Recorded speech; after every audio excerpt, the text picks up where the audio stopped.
আমি যে গণভ্যুত্থানটা করেছি, আপনারা তো যখন বিএনপি নিয়ে বক্তব্য দিচ্ছেন, উনি তো আমার প্রতি কোনো সম্মানই দেখালেন না, ওই গণভ্যুত্থানের প্রতি আপনি কোনো সম্মানই দেখালেন না। তাহলে এবং দর্শকরা উনি বলছেন যে আমি খুবই অপমানিত বোধ করেছি, আমি খুবই ডিসহার্টেন্ড বোধ করেছি যে আপনারা এরকম অ্যাপ্রোচে হচ্ছে দিন দিন কথা বলছেন। তো এটা তিনি তার মতামত জানিয়েছেন, এটা জানাতেই পারেন। এবং এটা জানানোর পরও যিনি ওখানে বসেছিলেন বিএনপি নেতৃস্থানীয় একজন বক্তা, উনি এটাকে কোনো ধর্তব্যের মধ্যেই নিলেন না। উনি এগেইন তার যে পলিটিক্যাল আলাপ আলোচনা এবং ওনাকে লিটারেলি একদম মাইনাস করে দিয়ে তার কথাগুলো বলতে থাকলেন। এবং সাথে আরেকটা সাংবাদিক ছিলেন, উনিও সেম টোনে একদমই মাইনাস করে দিয়ে এখানে যে মানুষের একটা অভ্যুত্থান হয়েছে সেটা বাদ দিয়ে, আচ্ছা ১/১১ সরকারে কি হয়েছিল, ও আওয়ামী লীগের শুরুতে কি হয়েছিল, এই সাইকোলজিক এই বেসিসেই হচ্ছে যে উনি শুধুমাত্র মূলত কনস্টিটিউশনের বেসিসেই ওনারা শুধুমাত্রই পুরা অন্তর্বর্তীকালীন সরকার এবং বর্তমান পরিস্থিতিকে ব্যাখ্যা করার চেষ্টা করছিলেন। তখন আমি আর নাসির ভাই এক পর্যায়ে জিনিসটা নিতে পারিনি, মানে ওনারা এতটাই মানে যাচ্ছে তাই বলে যাচ্ছিলেন যে আমার আর নাসির ভাইয়ের পক্ষে এক পর্যায়ে এটা নেওয়া সম্ভব হচ্ছিল না, এবং আমাদের গা হাত পা কাঁপছিল, দুইজনেরই গা হাত পা কাঁপা শুরু করে দেয়। এবং শেষে আমি বলতে বাধ্য হই যে আমরা যে সময় দাঁড়িয়ে আছি এটা কোনো ১/১১ সরকার না, একটা গণভ্যুত্থান হয়েছে, হাজার হাজার মানুষের লাশ পড়েছে এবং লাশের উপর দাঁড়িয়ে একটা সরকার প্রতিষ্ঠা হয়েছে। এবং যারা হচ্ছে আজকে এসে সংবিধানের দোহাই দেন, যারা বলেন যে ওই ১/১১ সরকারের সময় কি হয়েছিল, ১/১১ সরকার কি লাশের উপর দাঁড়িয়ে তৈরি হয়েছিল? তো আজকে এসে আমাদের তো ১/১১ সরকারের উপর জনগণের কি হিস্সা ছিল? জনগণের তো কোনো দায় ওই সরকারকে নিতে হয় নাই। কিন্তু আজকে যে একটা অন্তর্বর্তীকালীন সরকার তৈরি হয়েছে, এই বাংলাদেশের প্রত্যেকটা কৃষক মজুর সকলে মনে করে যে এটা তার সরকার, এটা তো ওই অন্তর্বর্তীকালীন সরকারের একটা দায়। এবং এই অন্তর্বর্তীকালীন সরকারকে সেই জায়গা থেকে কিভাবে সফল কাম করতে পারি, এটা আমাদের সবার দায়, এটা বাংলাদেশের জনগণের দায়। কেন এই কথাগুলো বলছি? যে আমাদের জুলাই গণভ্যুত্থান পরবর্তী যখন ৫ আগস্ট শেখ হাসিনা এই দেশ থেকে পালিয়ে যান, এবং পালিয়ে যাওয়ার পরে আমাদের সবার স্বাভাবিকভাবে তখন এক্সপেকটেশনটা কি, একটা রাষ্ট্রের মধ্যে একটা জাতীয় ঐক্যমত তৈরি হয়েছে যে আমরা আর কোনো হানাহানি মারামারি চাই না। এই যে শেখ হাসিনা দেশটার মধ্যে একটা ফ্যাসিস্ট সিস্টেম কায়েম করেছেন, এই ধরনের ফ্যাসিস্ট সিস্টেম আমরা এই দেশের মধ্যে চাই না। এখন যাই দাঁড়াবে, যত পলিটিক্স হবে ওপেনে হবে, সবাই সবার পলিটিক্স করবে, জনগণ চুজ করবে সে কি চায়। এটা ছিল আমাদের ওই সময়কার সিদ্ধান্ত। কিন্তু সেটার জন্য আমার তো দেশটাকে একটা মিনিমাম সিস্টেম ক্রিয়েট করে দিতে হবে, একটা ব্যবস্থার মধ্যে তো আমার ঢুকতে হবে, এবং আমার যত ডায়ালগ সেটা হবে সেটাকে কেন্দ্র করে যে আমার সিস্টেমটা আমি কিভাবে করে রিপেয়ার করতে পারি, নতুনভাবে কিভাবে আমি একটা দেশটাকে নির্মাণ করতে পারি।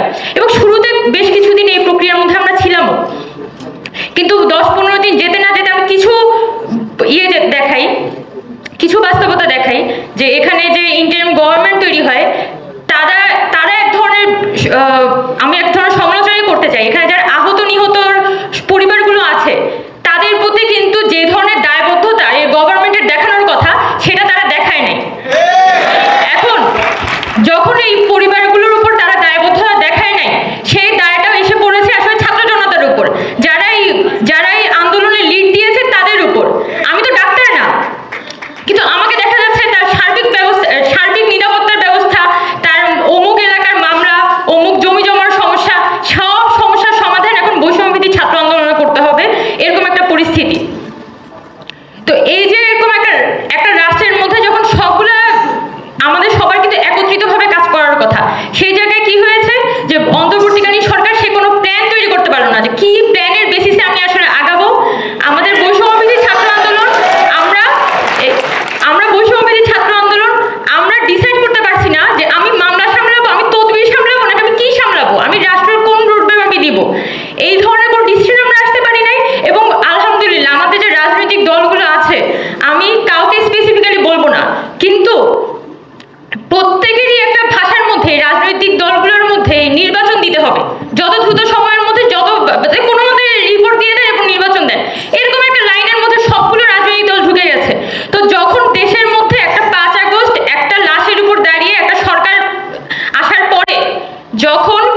যেটা আমাদের একটা এক্সপেকটেশন ছিল যে 5 তারিখ যখন হচ্ছে এই সরকারটা তৈরি হবে 5 তারিখ পরবর্তী সময়ে, সেটাতে আমরা সারা দেশের জনগণ আসলে একসাথে ঝাঁপিয়ে পড়বো।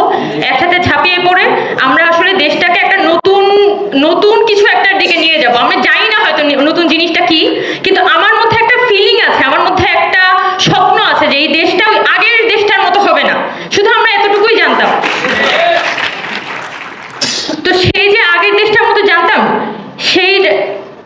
সেই জায়গাটা নিশ্চিত করার জন্য আমাদের যে বিশেষজ্ঞরা আছেন, আমাদের যারা হচ্ছে রাজনৈতিক দলগুলো আছেন, আমি হয়তো ছাত্র, আমি হয়তো আপনার থেকে একটু কম বুঝি, কিন্তু সেই কম বুঝের সুবিধাটা নিয়ে আপনি কিভাবে করে হচ্ছে আপনি নিজের আখের গুছানোর লাইন বেছে নিলেন?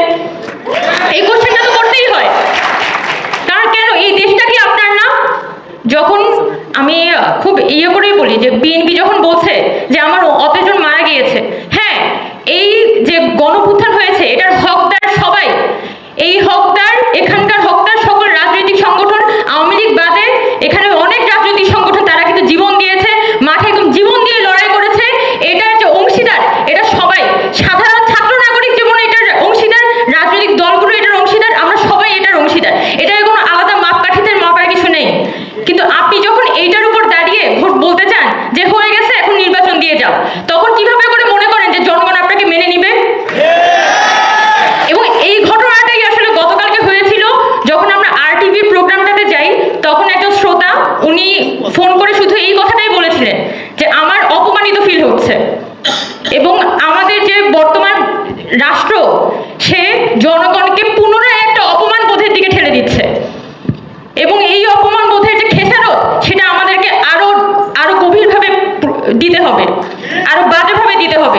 কারণ যারা আহত হয়েছে, যারা নিহত হয়েছে, তাদের যে পরিবার, আই টেল ইউ, কত যে মানুষ আছে তারা সিরিয়াস ট্রমার মধ্যে আছে। অনেক মানুষ আছে যারা মারা যায়নি, তার কানের পাশ দিয়ে গুলি গিয়ে পিছনে মানুষটা মারা গিয়েছিল। অনেক মানুষ আছে যারা লাশ টানাটানি করেছে। 18 জুলাই যখন 53 জন মানুষ মারা গিয়েছিল, অফিসিয়ালি 53 জন মানুষ মারা গিয়েছিল, ওই লাশগুলো টেনে নিয়ে গিয়েছিল কারা? ব্র্যাকের ভিতরে। এই যে ব্র্যাক স্টুডেন্টটা যখন মারা যায়, তখন তো তার হাত পা ধরে নিয়ে যাচ্ছিল না হসপিটালের ভিতরে, ব্র্যাকের ভিতরে ইস্ট ওয়েস্ট ইউনিভার্সিটি স্টুডেন্টটাকে নিয়ে যাচ্ছিল। এই যে লাশগুলো যারা ক্যারি করেছে, ওই মানুষগুলোর যে ভিতরে একটা ট্রমা, সে এখনো পর্যন্ত চুপ আছে এই কারণে যে সে এখনো দেখছে যে দেখি দেশটার কতটুকু যায়, কি যায়, কতটুকু হয়। কিন্তু আমরা যদি এখানে সকল পুনরায় একটা জাতীয় ঐক্যমত প্রতিষ্ঠা করতে না পারি, তাইলে এই মানুষগুলোর যে বিবেকের হায়, যে অন্তরের হায় সবার উপরে লাগবে। আমরা মানে জাহান্নামের একদম সর্বনিম্ন স্তরে আমাদের পড়তে হবে। আমি এটাই মনে করি, আমি একদম অন্তর থেকে এটাই মনে করি যে সেই জায়গা থেকে এই যে গণঅভ্যুত্থান, আগে আরেকজন বলেছেন যে এই যে গণঅভ্যুত্থান, এটা যে কি হয়েছে, এটা কোনো টেক্সট বুক এক্সাম্পল আপনি সারা পৃথিবীতে পাবেন না। গত 100 বছরের ইতিহাসে খুব কম এক্সাম্পল আছে যেখানে একটা দেশের জনগণ সে সকল রাজনৈতিক ন্যারেটিভ ঠেলে দিয়ে শুধুমাত্র নিজের পাশের মানুষটার জন্য, নিজের জীবনের জন্য, নিজের ফ্রিডম অফ স্পিচের জন্য, নিজের গণতন্ত্রের জন্য, শুধুমাত্র নিজের দেশটার জন্য সে রাস্তায় নেমে নিজের জীবনটা দিয়েছে। এটা খুব কম এক্সাম্পল আছে পৃথিবীর ইতিহাসে। এবং এই গণঅভ্যুত্থান এতটা স্বতঃস্ফূর্ত ছিল, মা তার মেয়েকে নিয়ে বের হয়েছে। আমার আব্বা হচ্ছে যে আমার আব্বা আম্মা খুবই স্ট্রিক্ট, কিন্তু আব্বা আম্মা আমাকে মানাই করতে পারছে না। সে আমার সাথে চোখে চোখ রেখে কথা বলতে পারে না। বাবা মা তার ছেলে মেয়ের চোখে চোখ রেখে কথা বলতে পারে না, তাকে বারণ করতে পারে না। এরকম একটা পরিবেশ হচ্ছে এই গণঅভ্যুত্থান তৈরি করেছিল। যে এই যে নতুন বাস্তবতার মধ্যে এসে আমরা পড়েছি, সেই বাস্তবতাকে তো আমাদেরকে নতুনভাবে অ্যাকনোলেজ করতে হবে। কিন্তু এই বাস্তবতার পরবর্তী সময় কি দেখা যাচ্ছে, যে আমরা নানানভাবে আসলে বিভাজিত হয়ে পড়ছি, এবং বিভাজনগুলোর জন্য আমরা নানান পক্ষকে দোষ দিচ্ছি। কিন্তু যতই হোক, আমি যত পক্ষকেই দোষ দিই না কেন, দিন শেষে তো এটা বিভাজনই। দিন শেষে তো আসলে দেশ একটা খারাপ দিকেই যাচ্ছে, এটাই তো প্রতীয়মান হয়। তো এখানে সেই জায়গা থেকে আমি যেটা শুধু খুবই করে বলতে চাই যে এই দেশে এই জনপদের মানুষের যে কপাল, এটা খুবই খারাপ কপাল। এরা সবসময় সংগ্রাম করেছে। এই বাংলা জনপদের মানুষের ইতিহাস, সংগ্রামের ইতিহাস অনেক পুরনো, কিন্তু সবসময় দেখা গেছে যে মানুষ সংগ্রাম করে, সে দেশের মধ্যে একটা পরিবর্তন আনে, জীবন দেয়, রাস্তায় রক্ত দেয়, তার পরিবারের লোক হারায়, কিন্তু রাজনৈতিক দলগুলো কখনো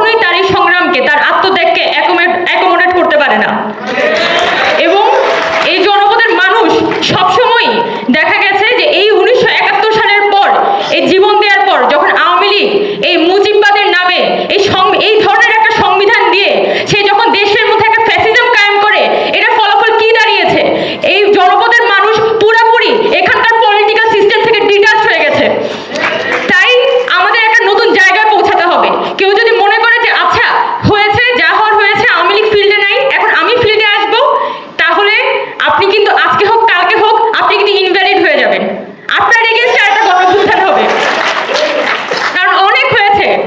আর না, অনেক হয়েছে। আমরা আর লাশ দেখতে চাই না, আর কোনো মৃত্যু দেখতে চাই না। প্রচুর মানুষ ট্রমাটাইজড হয়েছে, আর দরকার নাই। আমরা সবাই আসি, একসাথে হই, একটা নতুন বাংলাদেশ গড়ার স্বপ্ন দেখি, যে রাষ্ট্রটা আমরা অ্যাকচুয়ালি সংস্কার করে একটা নতুন রাষ্ট্র বিনির্মাণ করতে চাই, সেটা নিয়ে আমরা আলাপটা করি, যে এই রাষ্ট্রটাকে এইভাবে সংস্কার করে আমরা এই জায়গায় নিয়ে যাইতে পারি। সেই কথাগুলো আমাদের মধ্যে হোক, কিন্তু সব বাদ দিয়ে কবে হচ্ছে অন্তর্বর্তীকালীন সরকার যাবে, কখন হচ্ছে নির্বাচন হবে, এই আলাপের মধ্যে আমরা ঢুকে থাকলে আসলে দেশটা কিছুই হবে না। দিন শেষে আরেকটা নতুন ফ্যাসিজম এখানে কায়েম হবে। তো আমি আসলে এই বার্তাগুলো পৌঁছানো প্রয়োজন, যাদের কাছে পৌঁছানো প্রয়োজন, জনগণের কাছে পৌঁছানো প্রয়োজন, সেই জায়গা থেকে এই কথাগুলো বলছি। নো হার্ড ফিলিংস, কিন্তু এখানে কথা একটাই, আবার জাতীয় ঐক্য দরকার সকলের মধ্যে, ছাত্র জনতা, রাজনৈতিক দল, বৈষম্যবিরোধী ছাত্র আন্দোলন, সকলের মধ্যেই একটা রাজনৈতিক ঐক্যমত, একটা জাতীয় ঐক্য আমাদের গড়ে তুলতে হবে। এই অন্তর্বর্তীকালীন সরকার, যেটা একটা খুবই দুর্বল পজিশনে আছে, আমি যতই এটাকে জাস্টিফাই করার চেষ্টা করি না কেন, সরকার একটা দুর্বল পজিশনে আছে। যেহেতু এটা একটা গণঅভ্যুত্থানের সরকার, তাকে ওই গণঅভ্যুত্থানের স্পিরিট দিয়েই আমাদের কিন্তু তাদেরকে আপহোল্ড করতে হবে। তাদের ভুল ত্রুটি, তাদেরকে ভালো দিকে ড্রাইভ করা, এটা আমাদের দায়িত্ব, এটা জনগণের দায়িত্ব। সেই জায়গা থেকে আমাদের সকলকেই একটা ঐক্যমতের মধ্যে পৌঁছাতে হবে। অন্তত 2 বছর 2.5 বছর যতদিন না পর্যন্ত নির্বাচনটা হচ্ছে, আমরা যাতে এই যে বর্তমান সময়টা, এই সময়টাতে অন্তত দেশের মধ্যে একটা জাস্টিস আর অ্যাকাউন্টেবিলিটির একটা পরিস্থিতি তৈরি করতে পারি, একটা সিস্টেম ক্রিয়েট করতে পারি। এই নিয়তটা